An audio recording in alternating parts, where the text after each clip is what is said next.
Hello, and a very warm welcome to my channel. My name is Marlies, also known as Marley Design. And yeah, it's great to be here again because I have something, well, I think it is exciting because I had a lot of fun. Frame-tastic alterations. Altering frames. That is what we are going to do today. And how did I came to the idea? I have to say I designed the frames myself with some old papers, vintage papers from, let's say, 1900s until late 1950s. And I think there's so much beauty in these papers that it would be a shame not to do anything with them. And why frames? Frames are very versatile. You can do a lot of different things with them.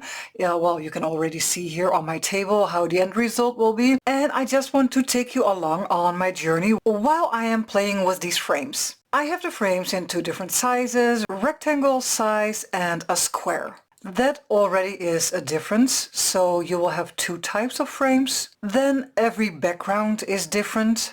Like I said, it is all made from old documents, but there are also a lot of different ways to alter these frames. That means I want to give you some inspiration and ideas so you can get started with the frames as well. And at the end of the video I have a nice call to action for you guys, because I would love it if we got more involved and connected together. Now, done with the talking, let's do something. Let's talk about materials. Of course, the basics are the paper vintage frame, because that is it for today's video, the paper frames. But there is more. A paper distresser, distress ink, a blending tool, some stamps. We could also use some vintage photos and other paper embellishments. These are the basics so you can get started when the video is progressing, and I will use other materials because I want to show you different kinds of alterations. Then I will call out the materials that I'm using at that moment. First thing that I'm going to do is to cut the frames out of the paper.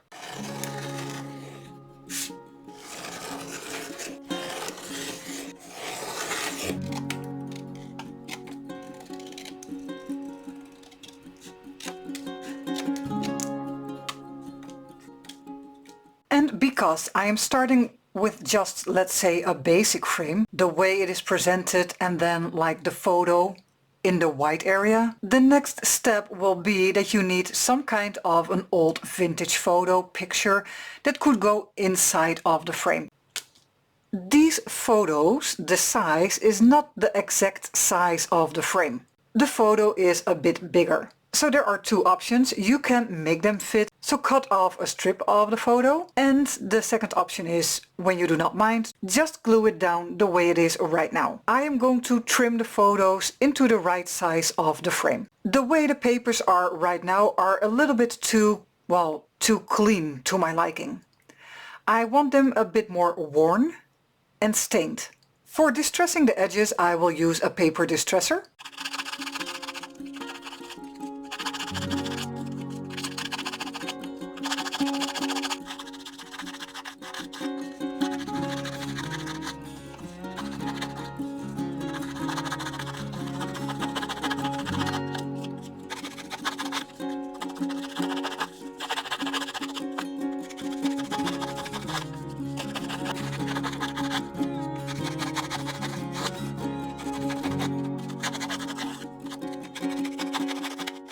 You can also create extra scratches on top of your paper and your photos with some sanding paper.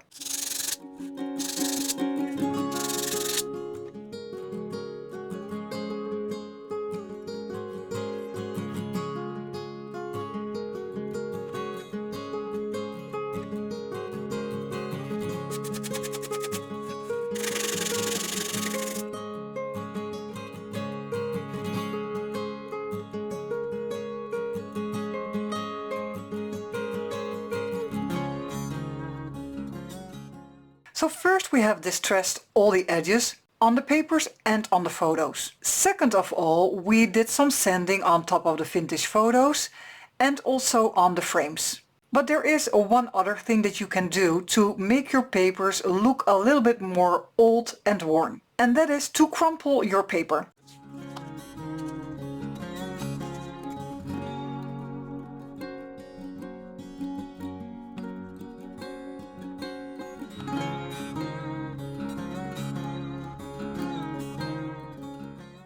Now let's move on to the inking and staining part. To color the edges and create some staining, I will use Distress Ink a Vintage Photo. First I will ink up all the edges of all my papers.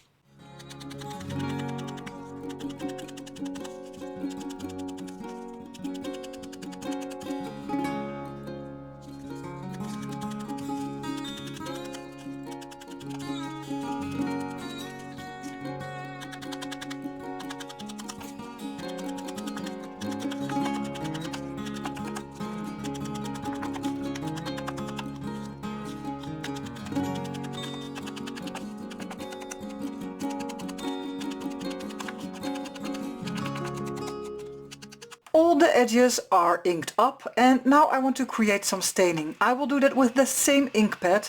I will push it on top of my little craft sheet, wet it down with some water, and I will push the papers into the drops of ink.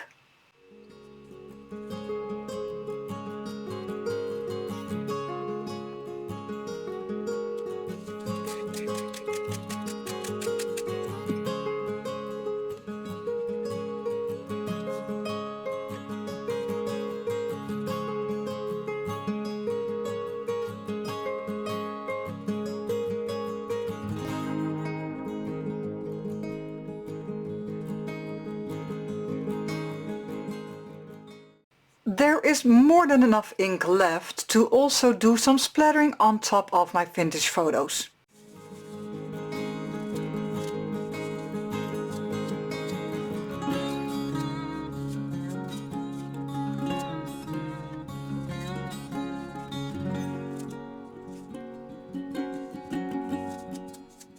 All the inking and staining is done. I will put my papers to the side so they can air dry. And now that we are talking about inking, we did the edges and we did some staining, we can also add some stamps to the background of the frames. I will use some wonderful Tim Holtz stamp set to do so, correspondence, field notes and eccentric. And here on the right I have my inks. I am using the archival ink because they are waterproof. I will use black soot, cobalt, red geranium and maybe also ground espresso.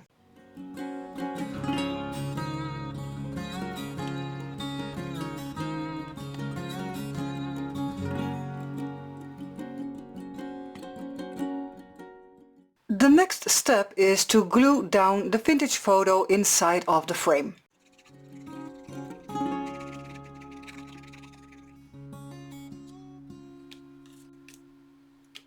We did the distressing, we did some inking, we glued down our vintage photo. That means we will have a great base to work on even further. What does that mean? Layering. When I look at these frames right now, they are quite, well, let's say flat. And I would like to see a bit more of layers, maybe some texture, paper embellishments. And I'm going to build that up step by step.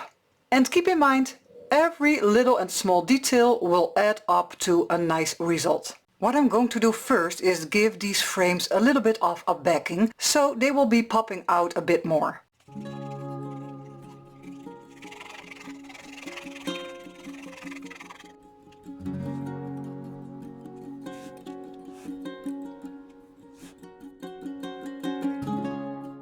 Now that the backing is on, I'm going to add more layers, and my next one is this Tim Holtz cellotape.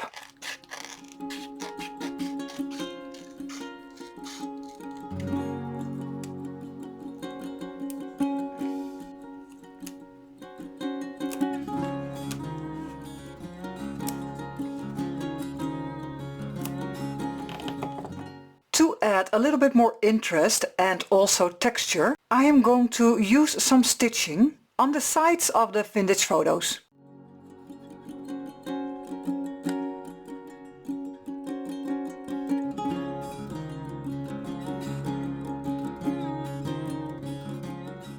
Another nice detail for these photos is to add an eyelet in one of the upper corners of the photo.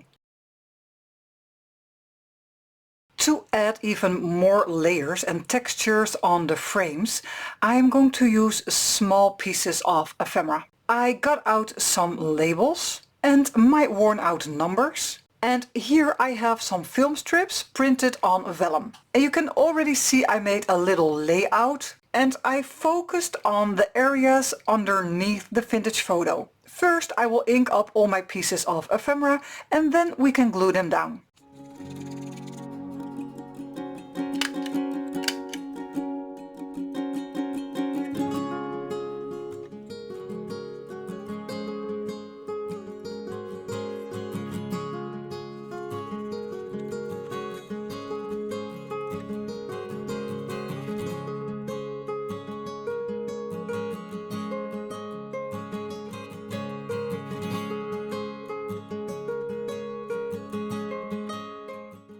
You can see that in the meantime I have pulled some pieces of string through the eyelet that we placed before.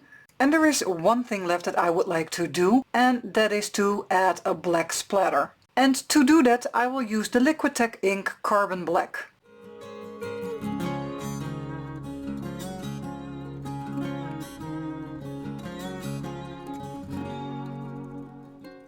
My splatters are dry and this is the finished project, but I must say maybe not finished when you are not ready to have it finished.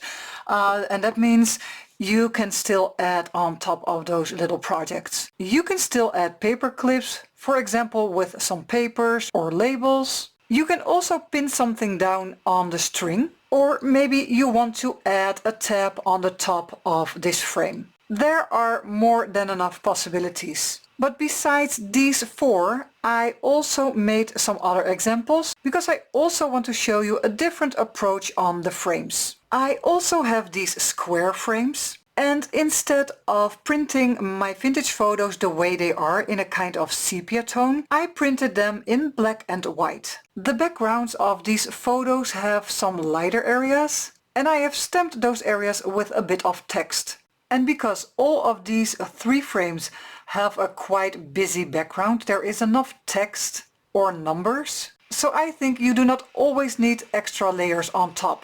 The frames are already pretty, the photos are good the way they are, and I just finished these frames with some sellotape. I also created these cuties. On top is the frame. I have cut out the white area and now there is a transparency behind the frame. Then in the back there is another paper, and on this one I want to show you, you can leave the background clear if you want to, when you are not the person to fill the whole thing up and you just want it to be like only the butterfly. Then the second option, the base is still the same. You have the frame, there's a transparency behind.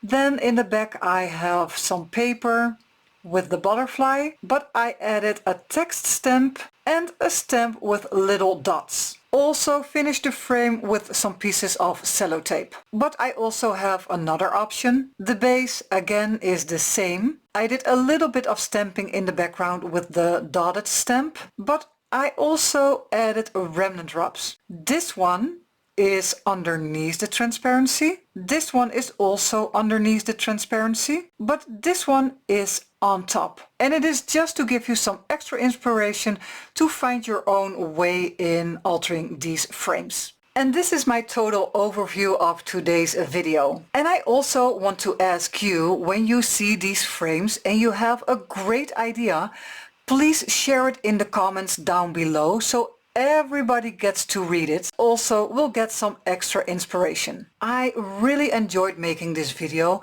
because I think the frames are so versatile that you can do so many things with them, and that will definitely spark your inspiration. So before this video is coming to an end, I have an idea, because I think it would be so much fun to create different kind of frames and then swap them with somebody else on my Facebook group. When you haven't heard of my Facebook group yet, I will put the link to the group in the description box below so you can become a member. I will create a post for this swap on my Facebook group, so be on the lookout for that post when you really want to join. When you do, it will make my day. All the materials that I have used in today's video, I will put the links in the description box below so you can grab them. And all my social links are also there, so you can check out me and my work. I will be back soon and I hope to see you here again. Enjoy your day! Bye!